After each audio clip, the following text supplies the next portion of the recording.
Assalamualaikum warahmatullahi wabarakatuh. Halo anak-anak kelas 6, apa kabar? Semoga kalian dalam keadaan sehat ya. Sebelum mulai belajar, mari kita berdoa terlebih dahulu. Berdoa dimulai.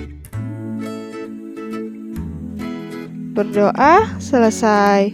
Kali ini masih dengan Bu Vindi, kita akan belajar tema 9, menjelajah angkasa luar, subtema 3, tokoh penjelajah angkasa luar, pembelajaran 2. Dalam pembelajaran kali ini, muatan pelajaran yang terdapat di dalamnya adalah Bahasa Indonesia KD 3.10, IPA KD 3.7, dan SPDP KD 3.4. Anak-anak, perhatikanlah gambar di atas dengan seksama. Benda apakah yang ada pada gambar? Apakah kegunaan benda tersebut?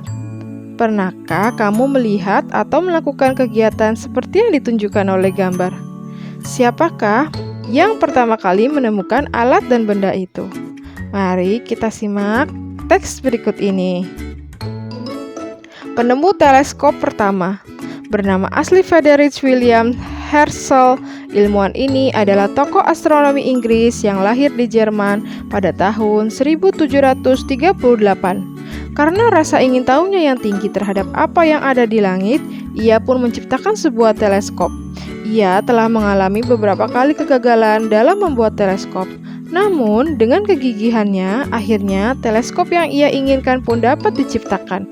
Dengan teleskop ciptaannya itu, Herschel menemukan planet Uranus pada tahun 1782. Awalnya, ia memberi nama planet ketujuh dari matahari itu dengan nama Georgium Sidus. Nama itu diberikan sebagai penghormatannya terhadap Raja George III dari Inggris. Kemudian, Johann Bode, seorang astronom Jerman, mengusulkan nama Uranus yang berasal dari nama dewa Yunani kuno. William Herschel tentunya membuka mata kita bahwa angkasa luar menyimpan banyak misteri yang dapat kita telusuri terus-menerus. William Herschel menjelajah angkasa luar dengan teleskopnya hingga menemukan planet Uranus.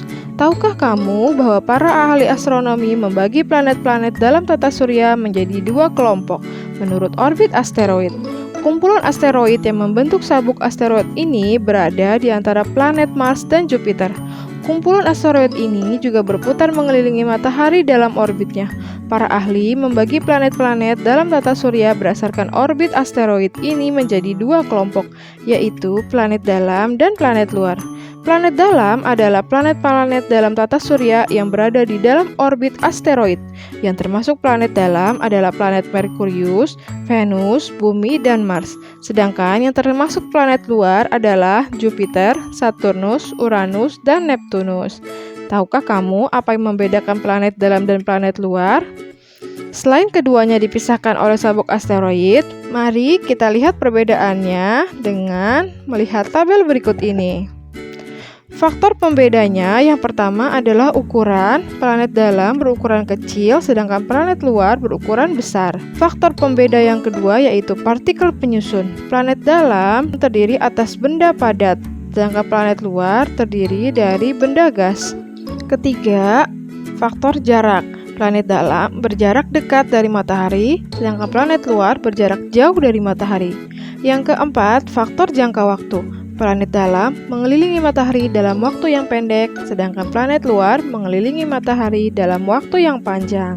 Nah, anak-anak, itulah faktor pembeda yang membedakan planet dalam dan planet luar. Anak-anak, apakah kalian memiliki sahabat pena? Pernahkah kamu menulis surat untuk sahabat penamu? Nah, coba kita perhatikan surat dari sahabat pena berikut ini. Mari kita baca teks berikut ini. Tempat tanpa bayangan. Sahabatku Ina. Halo Ina, bagaimana kabarmu? Semoga baik-baik saja seperti aku ya. Aku ingin menceritakan pengalaman menarikku kepadamu, In. Semoga lain waktu kita dapat mengalaminya bersama ya. Aku baru saja tiba di kota Pontianak. Aku diajak ayah ke tempat tanpa bayangan. Menarik ya namanya. kamu pasti penasaran. Sama, aku juga penasaran. Sejak berangkat, aku pun berusaha membayangkan akan seperti apa tempat itu. Aku menghabiskan perjalanan selama 30 menit untuk tiba di suatu tempat. Aku sempat bingung dan bertanya pada ayahku, mengapa tempatnya seperti itu, tidak seperti yang kubayangkan. Ternyata tempat itu bernama Tugu Katulistiwa. Kata ayah, semua benda yang ada di sini tidak memiliki bayangannya, karena tugu ini berada tepat di posisi garis lintang 0 derajat. Semula aku pikir di sini semua benda tidak memiliki bayangan untuk selamanya. Ternyata aku salah. Itu hanya terjadi 2 kali dalam setahun, yaitu setiap tanggal 21 sampai 23 Maret dan tanggal 21 sampai 23 September. Tanggal itu posisi matahari tepat di atas garis Katulistiwa. Aku jadi ingat buku astronomi yang pernah kita baca bersama dulu, In. Kota Pontianak memang salah satu kota di Indonesia yang dilewati oleh garis Katulistiwa. In, tahukah kamu siapa yang menemukan titik nol ini? Konon, posisi garis lintang ini ditemukan pada tanggal 31 Maret 1928 oleh seorang ahli geologi Belanda dalam sebuah ekspedisi internasional. Pada awalnya, mereka hanya menandainya dengan membuat sebuah tonggak saja. Namun, pada tahun 1938, tonggak itu dibangun oleh Bapak F. Silaban, seorang arsitek terkenal Indonesia, dan juga ikut merancang dan membangun Masjid Istiqlal dan Monumen Nasional. Tapi kalau kamu berkunjung ke sini, jangan terkecoh ya, In. Sama seperti aku. Kupikir tonggak besar yang terlihat dari luar itu adalah tonggak asli yang dibuat oleh Bapak F. Silaban itu. Ternyata tugu besar yang ukurannya 5 kali lebih besar dari tugu asli itu merupakan penanda saja bahwa di situ terdapat tugu asli. Tugu besar itu merupakan bagian dari kubah pelindung tugu asli yang dibangun pemerintah pada tahun 1990. Oh iya, letak tugu itu ada di Jalan Katulistiwa, Kecamatan Siantar, sekitar 3 km dari kota Pontianak. Makanya aku hanya mengingatkan, kalau ke kota Pontianak, jangan lupa berkunjung ke tempat ini ya. Seru juga merasakan hari tanpa bayangan. In, aku sudahi dulu ceritaku ya. Sampai jumpa lagi. Salam manis, Arika. Nah anak-anak, itulah sebuah cerita dari seorang sahabat pena bernama Arika kepada sahabat penanya bernama Ina. Dari cerita tersebut dapat kita lihat beberapa unsur cerita, yaitu sebagai berikut ini. Diagram cerita tempat tanpa bayangan. Unsur ceritanya yang pertama adalah tema, yaitu temanya berkunjung ke kota Pontianak. Unsur yang kedua yaitu tokoh. Tokohnya adalah Arika. Unsur yang ketiga yaitu latar. Latar tempatnya adalah kota Pontianak dan latar waktunya pada siang hari. Unsur yang keempat, sudut pandang, yaitu sudut pandang orang pertama. Yang kelima adalah amanat. Amanatnya adalah keindahan dan keunikan tempat di Indonesia. Dan unsur yang keenam adalah alur. Cerita ini memiliki alur maju. Nah, itulah beberapa unsur yang terdapat pada cerita fiksi tersebut. Anak-anak, Tugu Katulistiwa itu sebagai monumen. Sebuah monumen bisa juga dilambangkan dengan patung. Banyak sekali teknik dalam pembuatan patung, seperti pembuatan patung dengan teknik konstruksi. Mari kita baca teks berikut ini agar kalian dapat informasi lebih dalam mengenai patung konstruksi. Seni patung konstruksi. Seni kerajinan membuat patung atau seni kerajinan patung di Indonesia sudah sejak lama berkembang pesat di berbagai daerah Indonesia. Hampir semua daerah di Indonesia memiliki kerajinan patung yang merupakan bagian dari kegiatan budaya mereka. Patung merupakan benda 3 dimensi yang memiliki tinggi, panjang, dan lebar tertentu dan dapat disentuh. Membuat patung memerlukan beberapa teknik. Salah satunya adalah teknik merakit. Teknik ini dilakukan dengan merangkai atau merangkit beberapa potong bahan-bahan untuk membentuk sebuah patung.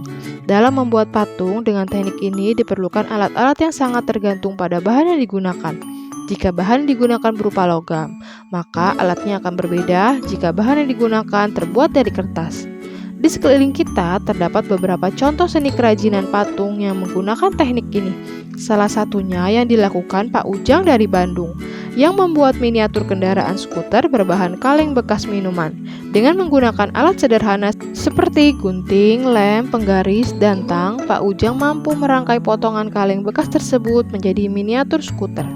Ada juga seniman asal kota Malang, Ono Sumarsono, yang membuat seni patung logam dengan bahan besi tua bekas pakai. Dengan menggunakan bahan logam yang berat tersebut, Ono berhasil menciptakan beberapa patung raksasa bertema hewan seperti buaya dan kura-kura. Dengan keahliannya, ia berhasil merakit potongan bahan-bahan dari besi tua lalu menyambungnya hingga membentuk sebuah patung hewan raksasa. Bagaimana, kalian sudah lebih tahu ya mengenai teknik pembuatan patung dengan teknik konstruksi atau merakit. Tugas kalian berdasarkan bacaan tadi, lengkapilah tabel berikut ini dengan mencari tahu alat dan bahan yang digunakan pada patung serta tema yang disajikan. Kerjakanlah pada buku latihan tematik kalian dan jangan lupa kirimkan jawabannya kepada guru kalian.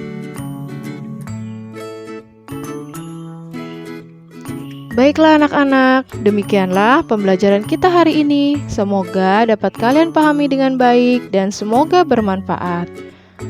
Sampai jumpa di pembelajaran berikutnya. Ibu ucapkan terima kasih dan Assalamualaikum warahmatullahi wabarakatuh.